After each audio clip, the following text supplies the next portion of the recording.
जय श्री कृष्ण मित्रों।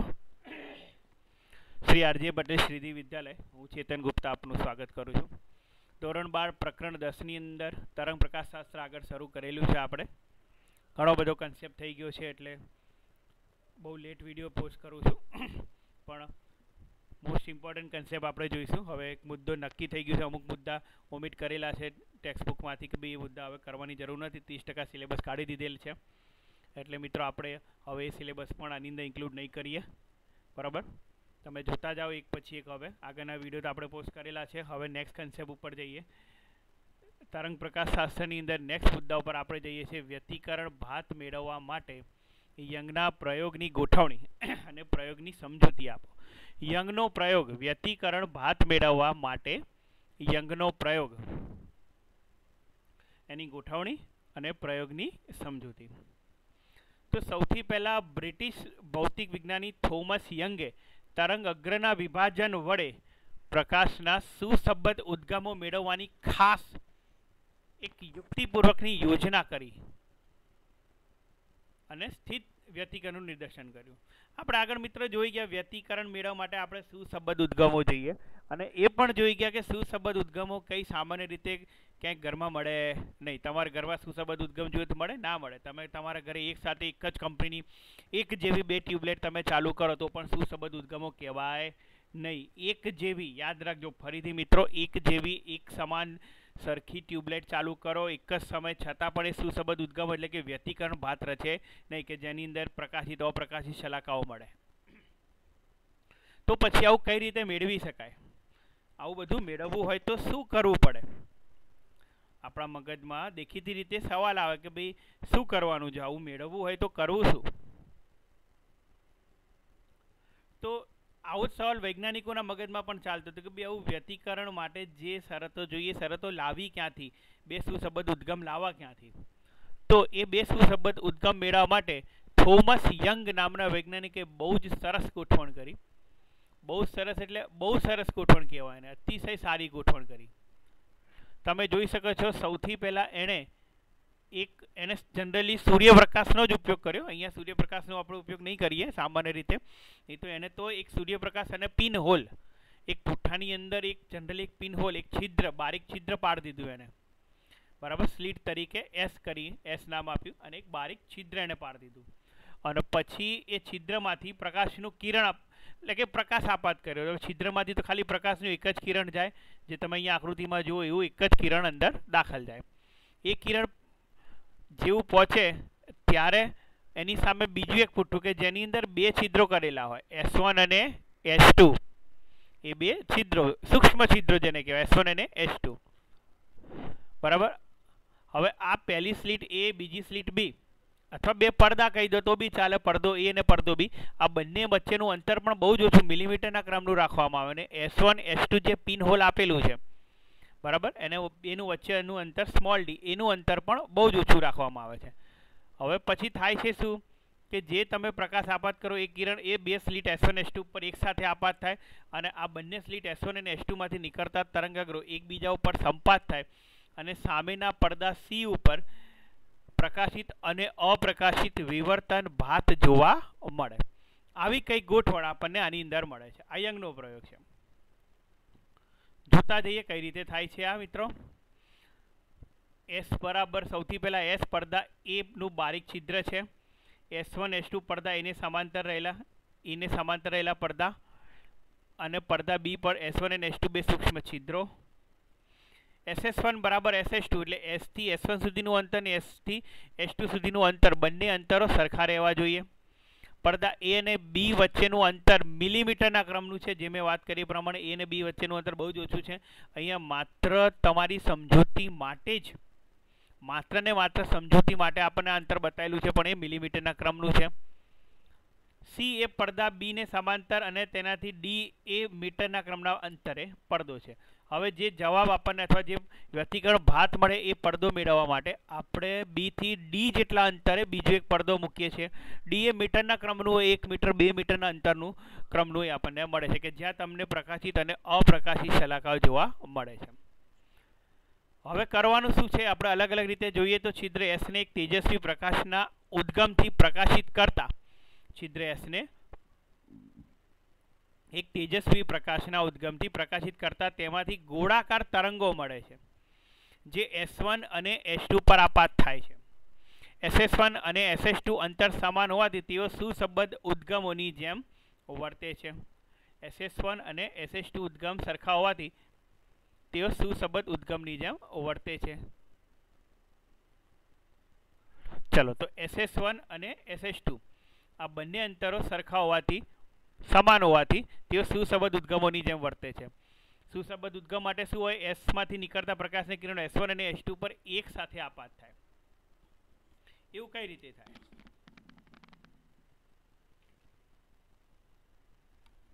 તો જોઈએ આની અંદર કેવી ગોઠવણ થાય છે. તો સૌથી પહેલા આ પહેલો પડદો આપણે જોઈએ, બરાબર, અને એનું એક છિદ્ર અહીંયા વિચારી લો. એમાંથી પ્રકાશના તરંગો આવી રહ્યા છે. એક આ રીતે સૌથી પહેલું તરંગ અગ્ર અહીંયા આમાંથી પસાર થાય છે. હવે બીજું પુઠ્ઠું આપણે ગોઠવી દઈએ છીએ. બીજું પડદો કહો, પુઠ્ઠું કહો, જે કેવો હોય એ.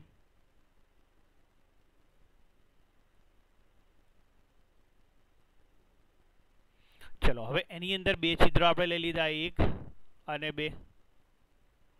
હવે S થી S1 સુધીનું અંતર, આ તમારું S, આ S1, આ S2, આ જે અંતર છે અને બીજું અંતર બંને સરખા છે. એટલે જે તરંગ અગ્ર અહીંથી મળે છે એ તરંગ અગ્ર સીધું એક સાથે આની ઉપર આવે છે, બરાબર. એટલે એક જ તરંગ અગ્રનું અહીંયા તરંગ અગ્રનું વિભાજન થયું. સમજો, જો એક જ તરંગ અગ્ર આવશે અને આ તરંગ અગ્રનું વિભાજન થાય છે. એક જ તરંગ અગ્ર પરના બધા જ બિંદુઓ સુસંબદ્ધ હોય, બરાબર, અને સમાન કળામાં દોલન કરતા હોય, આવૃત્તિ સરખી હોય, તીવ્રતા સરખી હોય, બધી જ શરતોનું પાલન મિત્રો અહીંયા થાય છે. એટલે SS1 SS2 માં S1 S2 એ સુસંબદ્ધ ઉદ્ગમ તરીકે વર્તે, અને સુસંબદ્ધ ઉદ્ગમો તરીકે વર્ત્યા બાદ શું થાય કે S1 માંથી નીકળતો તરંગ અગ્ર, S2 માંથી નીકળતો તરંગ અગ્ર એમ ધીમે ધીમે આગળની તરફ ગતિ કરતા જાય. આ તરંગ અગ્ર જેમ જેમ ભેગા થતા જાય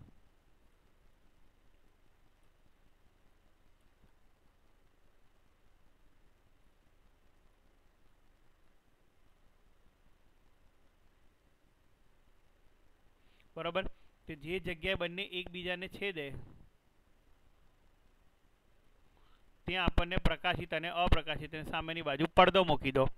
સામેની બાજુ પડદો મૂકી દઈએ તો આવી કઈ ગોઠવણ આપણને અહીંયા મળતી હોય છે. સારું, તો ફરી જોઈએ. ધારો કે S1 અને S2 માંથી બહાર આવતા તરંગો એક જ ઉદ્ગમમાંથી મળેલા છે અને કોઈ પ્રકારની ત્વરિત કળા તફાવત S1 S2 માંથી બહાર નીકળતા તરંગોમાં તેટલો જ કળા તફાવત હશે. આમ કળા તફાવત બંનેમાં સંદર્ભમાં બે ઉદ્ગમો S1 S2 લોક થઈ ગયા કહેવાય. એટલે કે જો SS1 અને SS2 અંતર સરખા હોય તો લોક થઈ જાય અને સુસંબદ્ધ ઉદ્ગમ તરીકે વર્તે. એટલે કે તેઓ બે સુસંબદ્ધ ઉદ્ગમો બનશે. આ રીતે આપણે યંગના પ્રયોગની મદદથી સુસંબદ્ધ ઉદ્ગમો મેળવી શકીએ અને પડદા પર પ્રકાશિત અને અપ્રકાશિત શલાકાઓ મેળવીએ છીએ. ક્લિયર મિત્રો? આખો કન્સેપ્ટ તમારા મગજમાં ઉતરી ગયો હશે. આ વ્યતિકરણ ભાત મેળવવા માટેના યંગના પ્રયોગની ગોઠવણી. નેક્સ્ટ ક્વેશ્ચન ઉપર આવીએ. યંગના બે સ્લિટના પ્રયોગમાં પડદા પરના કોઈ બિંદુ પાસે પદ તફાવતનું સૂત્ર x, d અને કેપિટલ D ના સ્વરૂપમાં મેળવો. તો પહેલા મિત્રો ખબર હોવી જોઈએ x કોને કહેવાય, સ્મોલ d કોને કહેવાય, કેપિટલ D કોને કહેવાય. તો સૌથી પહેલા જો હમણાં કીધું એ જ પ્રમાણે આ S, બરાબર, આ S જે છે એ પહેલી સ્લિટ અને એમાંથી નીકળતું તરંગ અગ્ર અને એ તરંગ અગ્ર S1 અને S2 પર એક જ સમય આપાત થાય છે. એટલે S1 S2 જે એક જ તરંગ અગ્રના બે ભાગ, એટલે તરંગ અગ્રનું વિભાજન કર્યું આપણે, સુસંબદ્ધ ઉદ્ગમો મેળવ્યા. એ બધાએ કોઈ P બિંદુ આગળ ભેગા થાય છે. એ બધાએ કોઈ P બિંદુ આગળ ભેગા થાય છે. હવે જેવા P બિંદુ આગળ ભેગા થાય, સમજો તો S1 જે સ્લિટ છે, S સ્લિટ છે, એનું લંબ દ્વિભાજક દોર્યો આપણે. SO એ એનો લંબ દ્વિભાજક છે.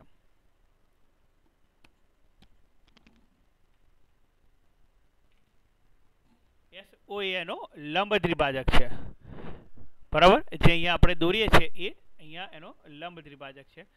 અલગ રંગથી બતાવું હતું, તમને બતાવી દઉં. આ લંબ દ્વિભાજક આપણે અહીંયા દોરી દીધો. બરાબર. પછી S1 અને S2 વચ્ચેનું જે અંતર છે, S1 અને S2 વચ્ચેનું અંતર, એને બે સ્લીટ વચ્ચેનું અંતર કહેવાય, સ્મોલ ડી. આ બધી વસ્તુ ખાસ ધ્યાન રાખજો. આ સ્મોલ ડી ની વાત થાય છે, S1 S2 વચ્ચેનું અંતર. બરાબર. અને આ જે અંતર છે, આ બંને વચ્ચેનું જે અંતર, એને આપણે સ્મોલ ડી કહીએ છીએ. યાદ રાખજો, સ્મોલ ડી. બરાબર. આ S1 S2 માંથી નીકળતા જે કિરણો છે, એ કિરણો ક્યાં ભેગા થાય છે? તો આ બંને કિરણો P બિંદુ આગળ ભેગા થાય છે. એટલે પહેલો કિરણ અહીંયા આવે, બીજો કિરણ, આ બંને કિરણો P પાસે સંપાત થાય છે. P પાસે સંપાત થાય છે. બીજું SO અને S1 S2 નો લંબ દ્વિભાજક જે દોર્યો આપણે, SO, એ સ્લીટ D ના બે ભાગ કરે છે, D/2. તમે અહીંયા જોઈ શકો છો, પહેલો ભાગ D/2, આ બીજો ભાગ D/2. D/2 આવા બે ભાગ કરે છે. હવે MN અંતર, આ M થી N અંતર, એ તમારું સ્મોલ d તો છે જ, સમજો બરાબર. બરાબર. સ્મોલ d અહીંયા આપેલું જ છે. હવે લંબ દ્વિભાજકથી જે બિંદુ P છે, લંબ દ્વિભાજકથી જે બિંદુ P છે, આ P બિંદુ, અને આ જે લંબ દ્વિભાજક દોર્યો A, આ બંને વચ્ચેનું જે અંતર છે, એને આપણે નામ આપી દીધું છે X. એને આપણે શું કહીએ છીએ? X નામ આપી દીધું છે. આપણે એને શું કહીશું? X. ક્લિયર? તો આ તમે અહીંયા X નામ આપી દીધો. હવે સમજો, અહીંથી લઈને આટલે સુધી X, પછી આ D/2, અહીંથી તમે જોશો એ D/2. બરાબર. આકૃતિ બાપેલી છે, છતાં પણ એકવાર સમજાવી દઉં છું. તો આ જે અંતર જો તમે શોધવા જાઓ આટલું, તો આ X - D/2 અંતર થાય, જે અહીંયા આપેલું છે. બરાબર. એટલે MP અથવા MG, જે PG આપણે એની જગ્યાએ MP અંતર લઈએ, તો MP અંતર X - D/2 થાય. અને એ જ રીતે N થી P સુધીનું અંતર, એટલે આપણે MP અંતરની વાત કરીએ, તો MP જે અંતર છે, સમજો, એ MP અંતર તમારું કેટલું થાય? X - D/2 થાય. અને એ જ રીતે NP અંતર, એની અંદર X તો ખરું જ, પ્લસ D/2 થાય. બરાબર. આ રીતે બધા અંતરો તમને NP, MP, આ બધા અંતરો તમને અહીંયા આપેલા છે. ક્લિયર? આટલે સુધી આ રીતે આપણે અહીંયા અંતરો લઈ શકીએ છીએ. ચલો. બરાબર. અને સ્લીટ અને પડદા વચ્ચેના અંતરને આપણે કહીએ છીએ કેપિટલ D. આ જ વસ્તુ મેં અહીંયા સમજાયેલી છે, ફરીથી તમારે જોવું હોય તો તમે જોઈ શકો છો. સ્લીટ S માંથી ઉદ્ભવતા તરંગ અગ્રો પૈકી એક તરંગ અગ્ર સ્લીટ S1 અને S2 પર એક જ સમય આપાત થાય છે. તેથી S1 અને S2 બંને સુસંબદ્ધ ઉદ્ગમો તરીકે વર્તે છે. ધારો કે S1 અને S2 વચ્ચેનું અંતર સ્મોલ d છે, જે મિલીમીટરના ક્રમનું છે, અને S1 S2 ના લંબ દ્વિભાજક પર તેનાથી કેપિટલ D અંતરે G' પડદો મૂકેલો છે. D એ મીટરના ક્રમનું છે. હવે આ પડદા પર P બિંદુએ વ્યતિકરણ આપણને મળે છે, હમણાં જ વાત કરી. અને S1 S2 ના પદ તફાવતના આધારે P પાસે પ્રકાશની તીવ્રતા મહત્તમ કે ન્યૂનતમ મળે. એટલે જે P બિંદુ છે, અહીંયા આગળ વ્યતિકરણ થાય છે, એટલે P પાસે પ્રકાશની તીવ્રતા ન્યૂનતમ કે લઘુત્તમ મળશે આપણને. મળે. OP બરાબર X ધારી લીધું છે આપણે. અને S1M લંબ GG', S1M લંબ GG', એટલે સૌથી પહેલા હવે S1M ની વાત કરીએ આપણે. બરાબર. સમજો બરાબર.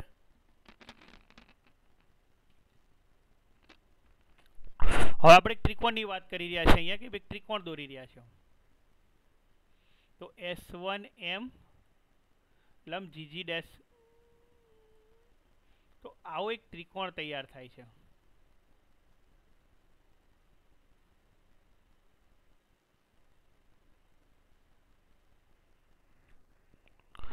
જો આવો એક ત્રિકોણ તૈયાર. કયો ત્રિકોણ? તો ત્રિકોણ S1, ત્રિકોણ S1 MG. એની અંદર કર્ણ કયું થયું? તો S1G એ તમારું કર્ણ થાય. તો કર્ણનો વર્ગ બરાબર તેની બે સામેની બાજુનો વર્ગ, એટલે કે S1M² વત્તા એમપી સ્ક્વેર બરાબર S1P સ્ક્વેર. બરાબર. હવે પીએમ સ્ક્વેર અથવા એમપી સ્ક્વેર, એમપીનું મૂલ્ય x માઇનસ d/2 અને S1 એમનું અંતર d, એટલે શું મળશે આપણને? S1G સ્ક્વેર, S1G અને આખાનો વર્ગ બરાબર શું મળે? S1M square.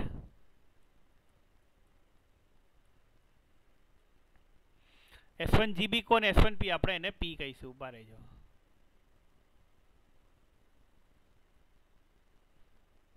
S1P, અહીંયા આપણે S1P નામ આપ્યું છે, તો S1P. તો S1P નો વર્ગ બરાબર S1M નો વર્ગ પ્લસ MP નો સ્ક્વેર. હવે MP તો આ તમારું MP થઈ ગયું અને S1M તો આ તમારું d સ્ક્વેર વત્તા x માઇનસ d/2 નો વર્ગ. બરાબર. અને એ જ રીતે આપણે શું કરીશું? બીજું ત્રિકોણ ઉઠાઈશું અહીંથી.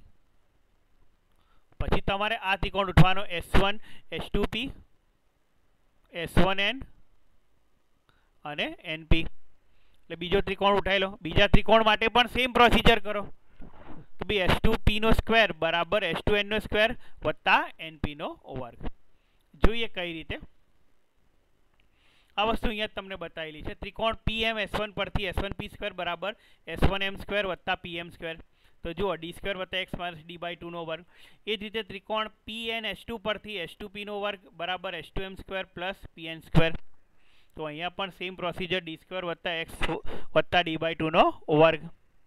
હવે S2, હવે આપણે શું જોઈએ છે? પદ તફાવત જોઈએ છે. અહીંયા આપણે પદ તફાવત જોઈએ છે.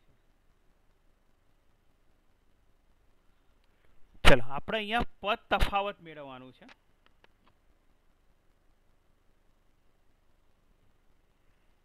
હવે પદ તફાવત કોને કહેવાય? તો S2P માઇનસ S1P. S2P આ બંને વચ્ચેનો પદ તફાવત મેળવવો હોય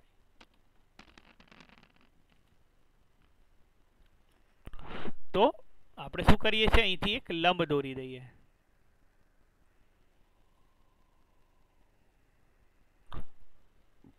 તો આ પદ તફાવત થાય. આટલું જે અંતર છે એ પદ તફાવત થાય. એટલે S1P સ્ક્વેર અથવા S2P square minus S1P square, આટલું એનું પદ તફાવત થશે. તો એ પદ તફાવત મેળવવા માટે આપણે એની બાદબાકી લઈએ. S1P square minus S2P square minus S1P square. એટલે જે તમારી જોડે હતું d સ્ક્વેર વત્તા x વત્તા d/2 નો વર્ગ માઇનસ d સ્ક્વેર વત્તા x માઇનસ d/2 નો વર્ગ. હા, અહીંયા માઇનસ આવશે. આ જે છે એ જગ્યાએ માઇનસ. ચલો, તો અહીંયા શું કરીશું આપણે? માઇનસ આવી ગયો. બરાબર. હવે આ d સ્ક્વેર તમારો ઉડી જશે.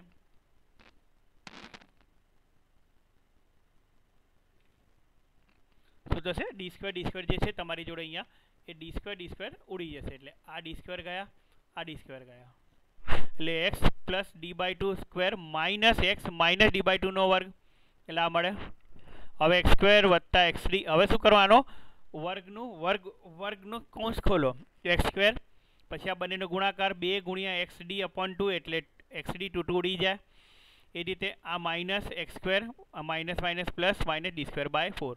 હવે તમે જોઈ શકો છો d²/4 ગયા. x સ્ક્વેર ઉડી ગયા.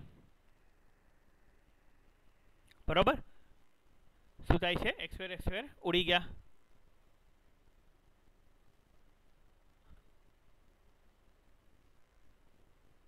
એટલે શું મળશે? x2p માઇનસ x1p બરાબર x2p પ્લસ s1p બરાબર 2xd. કારણ કે બે તો ઉડી ગયા અહીંથી d/4 d²/4 x સ્ક્વેર ઉડી ગયા, તો xd વત્તા xd 2xd. હવે x અને d એ કેપિટલ D કરતાં ઘણા નાના હોવાથી, d તો મીટરના ક્રમનું છે ને, તો s1p અને s2p ને આપણે કેપિટલ D લઈ લઈએ.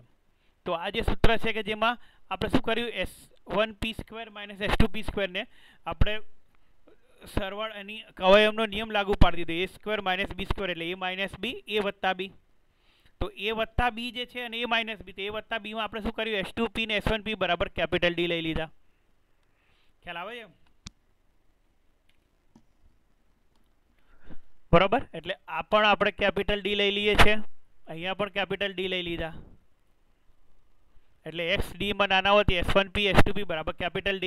એટલે d વત્તા d એટલે આ થઈ જશે 2D, 2 કેન્સલ કરો તો S2P માઇનસ S1P બરાબર XD બાય D. આમ S1 અને S2 નો P થી પદ તફાત XD અપોન કેપિટલ D. બરાબર, આ મેઇન પદ તફાતનું સૂત્ર આવી ગયું. પછી એને સહાયક અને વિનાશક વ્યતિકરણ સાથે સરખાઈએ. ખ્યાલ આવે છે? એટલે આ એક મેઇન પદ તફાત તમને મળ્યું કે ભાઈ S1 અને S2 નો P થી પદ તફાત XD અપોન કેપિટલ D. આ તમારો પદ તફાત થઈ ગયો. હવે સહાયક વ્યતિકરણમાં શું હતું? S2P માઇનસ S1P બરાબર n લેમડા. સહાયક વ્યતિકરણમાં S2P માઇનસ S1P બરાબર n લેમડા, જ્યાં n બરાબર 0, 1, 1, 2. બરાબર, તો આવી સ્થિતિમાં આપણે શું કરીએ? પેલું XD બાય D જે આપણને મળેલું એને n લેમડા સાથે સરખાઈ દો, જ્યાં n બરાબર 0, 1, 2, 3. તો આપણને nમા ક્રમનું સહાયક વ્યતિકરણ મળશે. સહાયક વ્યતિકરણની શરત થઈ. અને જો પદ તફાત n+1/2 આ વિનાશક વ્યતિકરણ. વિનાશકની શરત કઈ હતી? n+1. વિનાશકની શરત n+1/2 લેમડા. તો n+1/2 લેમડા કરીએ આપણે. xnd બાય d બરાબર n+λ/2 n+1/2 લેમડા. આ વિનાશકની શરત થઈ ગઈ મિત્રો. બરાબર, આ રીતે સહાયક અને વિનાશક વ્યતિકરણમાં એ લાગુ પાડી શકીએ. અને પછી xn ને સૂત્રનો કરતા કરો તો n+1/2 lambda d by d, જ્યાં n બરાબર 0, ±1, ±2 અપ ટુ ડેશ ડેશ હોય. આમ P બિંદુ આગળ પ્રકાશની તીવ્રતા ન્યૂનતમ મળશે, જેને વિનાશક વ્યતિકરણ. એટલે સહાયક અને વિનાશકની શરત આપણને મળે. બીજું, પ્રકાશી શલાકાનું મધ્યસ્થ પ્રકાશી શલાકાના મધ્ય બિંદુથી અંતર x છે. બરાબર, પણ શૂન્ય ક્રમનું ન્યૂનતમ ના મળે, તેથી વિનાશક વ્યતિકરણનું સૂત્ર n બરાબર 1 થી શરૂ કરીએ. n બરાબર 0 લખતા નથી. વિનાશકમાં n બરાબર ±1 થી શરૂ કરીશું અને સહાયકમાં આપણે 0 થી શરૂ કરીએ છીએ. સહાયકની અંદર આપણે 0 થી શરૂ કરીએ છીએ. બરાબર, સારું મિત્રો, આપણે આટલે સુધી રાખીશું આ લેક્ચરની અંદર. જે બી ડાઉટ હોય મને કહેતા રહેજો. બરાબર, નેક્સ્ટ વિડીયો તમને મોકલી દઈશ. જય શ્રી કૃષ્ણ.